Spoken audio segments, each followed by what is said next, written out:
The murder of Pravin Varughese again tonight. Going back in review, the fact that Varughese was in a vehicle with a man and they had an altercation, ultimately, which led to them being on the side of the road in the dark, and Varughese not to be seen anywhere when the state police officer pulled up behind the truck that Varughese had been in. When the driver of the truck approaches the trooper to tell him that he had some sort of an altercation, and the man that he had the altercation with ran off into the woods. And this trooper took a whole few seconds to tell him to get in his truck. He looks in the woods briefly from the side of the road, and they both leave. Kind of a police officer pulls up on a potential scene of a crime, lets the suspect leave, doesn't do a thorough search for someone or the well-being of someone, and then not even write a report about this incident until after Mr. Varughese's body is discovered.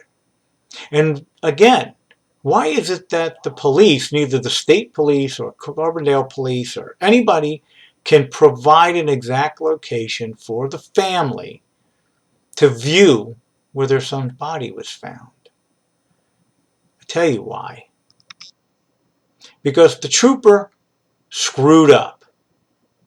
And the Brotherhood of Police, they have to cover each other's tracks now. He messed up. He left the young man out there to die. Had he done his job and located him in the woods, if he had a call for help, that would have enabled that young man to live. There's a good possibility, though, that he may have been dead already, that he was beaten to death. He at least was unconscious, because had he been conscious at any length of time after he ran into the woods, after the police left and his assailant left, he could have called somebody for help on his phone, which he had. So all we have here is another case of misconduct on the part of the local police, the state police, and the state attorney's office there. Because it seems like the college in Carbondale is what supports the economy. And since their enrollments are going down, they do everything they can to try to suppress the crime rate, not by factually solving crimes, but by padding the statistics of crime. You don't think it happens? I live in Florida, tourist attraction state of the country. What do you think they do here in the resort towns? The same thing. Because if tourists knew how dangerous it was, they wouldn't come. Think about that. That college goes broke if you don't get students enrolled. And that means the police departments go belly up too, because nobody's there to pay the tax money.